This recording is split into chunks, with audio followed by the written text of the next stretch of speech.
திமுகவில் உள்ள அமைச்சர்களில் 8 பேர் எட்டப்பர்கள் என்று அதிமுக பொதுச் செயலாளர் எடப்பாடி பழனிசாமி விமர்சித்துள்ளார். மக்களை காப்போம் தமிழகத்தை மீட்போம் சுற்றுப்பயணத்தில் திருச்சி மாவட்டம் மணப்பாறை பேருந்து நிலையம் அருகே எடப்பாடி பழனிசாமி பரப்புரை மேற்கொண்டார். அப்போது பேசிய அவர், சதுரங்க வேட்டை படத்தை போன்று மக்களின் ஆசையை தூண்டி திமுக ஆட்சியை தக்க வைக்க முயற்சிப்பதாக குற்றம் சாட்டினார். அதிமுகவுக்கு துரோகம் செய்துவிட்டு சென்ற எட்டப்பர்கள் 8 பேர் தற்போது திமுகவில் அமைச்சர்களாக உள்ளதாக விமர்சித்தார். திமுக மீண்டும் ஆட்சிக்கு வராது என தெரிந்து திமுகவினர் இருக்கின்ற 7 மாதத்தில் முடிந்தவரை கொள்ளையடிக்க தொடங்கிவிட்டதாக தெரிவித்தார். நினைக்கிறேன், ஒருவரை ஏமாற்ற வேண்டும் என்றால் ஆசையை தூண்ட வேண்டும். மக்களை ஏமாற்றி கவர்ச்சிகரமாக பேசி இப்படிப்பட்ட அறிவிப்புகளாம் வெளியிட்டு அடுத்த ஆண்டு நடைபெறுகின்ற சட்டமன்ற பொதுத் தேர்தலில் மக்களுடைய வாக்குகளை பெறுவதற்காக ஸ்டாலின் மாடல் அரசு ஒரு நாடகத்தை அரங்கேறிக்கிறது என்பதை இந்த நேரத்தில் தெரிவிக்க விரும்புகிறேன். அண்ணா திமுகவில் இங்கே இருக்கின்ற தொண்டர்கள் இரவு பகல் வராமல் உழைச்சி அவளை எம்எல்ஏ ஆக்கி அம்மா அவளை அமைச்சராக்கினாங்க. நன்றி விசுவாசம் இல்லாம அந்த காலத்தில் எட்டப்பன்னு சொல்லுவாங்க, இந்த காலத்தில் 8 பேர் எட்டப்பனா மாதிரி திமுக போயிருக்கிறாங்க. திமுக எம்எல்ஏ திமுக அமைச்சர்லாம் ஒரு முடிவுக்கு வந்துட்டாங்க. ஏன்னா அடுத்த தடவை ஆட்சிக்கு வர முடியாது, இந்த 8 மாசத்துல முடிவு பண்ணி கொள்ளையடிக்க ஆரம்பிச்சுட்டாங்க. அதனாலதான் காணோம். இதைத் தொடர்ந்து திருச்சி மேற்கு தொகுதியில் மக்கள் மத்தியில் உரையாற்றிய எடப்பாடி பழனிசாமி, தமிழக சுகாதாரத்துறை அமைச்சர் சுகாதாரத்தை கண்டுகொள்ளாமல் மாவட்டம் தோறும் மரத்தான் ஓடிக்கொண்டிருப்பதாக தெரிவித்தார். அதிமுக ஆட்சி காலத்தில் திருச்சி அரசு மருத்துவமனை சிறந்து விளங்கியதாகவும், ஆனால் தற்போது மருந்துகள், செவிலியர்கள் பற்றாக்குறை, சுகாதார சீர்கேடு என மிகவும் பின்தங்கியுள்ளதாக குற்றம் சாட்டினார். அமைச்சர் மற்றும் திமுகவினருக்கு சொந்தமான நிலங்களின் விலை மதிப்பை உயர்த்த புதிய பேருந்து நிலையம் திருச்சி பஞ்சப்பூரில் அமைக்கப்பட்டுள்ளதாகவும் தெரிவித்தார். ஓட்டமே ஓடிட்டு இருக்கார். எப்ப பார்த்தாலும் பத்திரிகையில் செய்தி, ஊடகத்தில் செய்தி, மாரத்தான் ஓட்டம் ஓடுறதுக்கு தான் அவருக்கு சரியா இருக்கு. ஆனா நம்முடைய அரசு மருத்துவமனை பற்றி கவலைப்படாத ஒரு அமைச்சர்.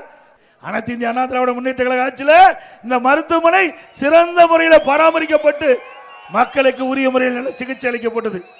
தற்போது கடும் அவலத்தில் இந்த மருத்துவமனையிலிருந்து அந்த மருத்துவமனையில் செவிலியர் பற்றாக்குறை, அதே மாதிரி மருத்துவர் பற்றாக்குறை, போதிய மருந்து இல்லை, அங்கே குடிநீர் சரியாக இல்லை, அது மட்டும் இல்ல எலி பெருச்சாலியெல்லாம் ஓடிட்டு இருக்குது. இப்படிப்பட்ட அவலம் அந்த ஹாஸ்பிட்டல் இருக்குது.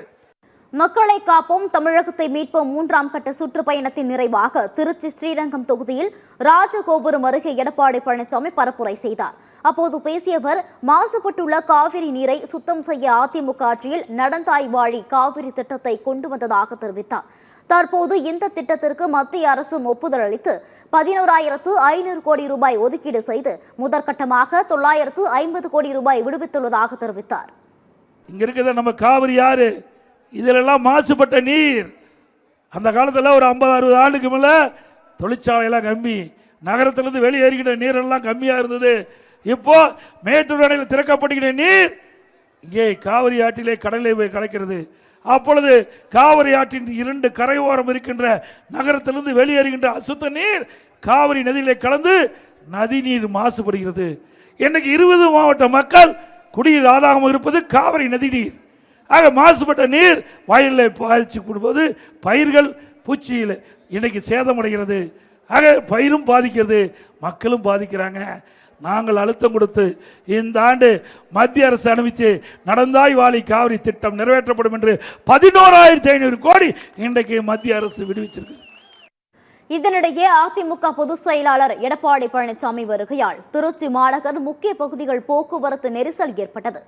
கருமண்டபம் முதல் மேஜர் சரவணன் சாலை மற்றும் நீதிமன்ற சாலை, கண்டோன்மெண்ட், உறையூர், தென்னூர், மரக்கடை சாலை ஆகிய பகுதிகளில் கடும் போக்குவரத்து நெரிசல் ஏற்பட்டதால் வாகன ஓட்டிகள் மற்றும் பொதுமக்கள் அவதியடைந்தனர். முன்னதாக திருச்சி ஒருங்கிணைந்த நீதிமன்றம் அருகே எடப்பாடி பழனிசாமியை வரவேற்று அதிமுக சார்பில் வைக்கப்பட்டிருந்த பேனரை அமமுகவினர் கிழித்தனர். டிடிவி தினகரனை வரவேற்று அமமுகவினர் வைத்திருந்த பேனரை மறைத்து அதிமுகவினர் பேனர் வைத்ததால் ஆத்திரத்தில் அதிமுக வைத்த பேனரை கிழித்து எறிந்தனர்.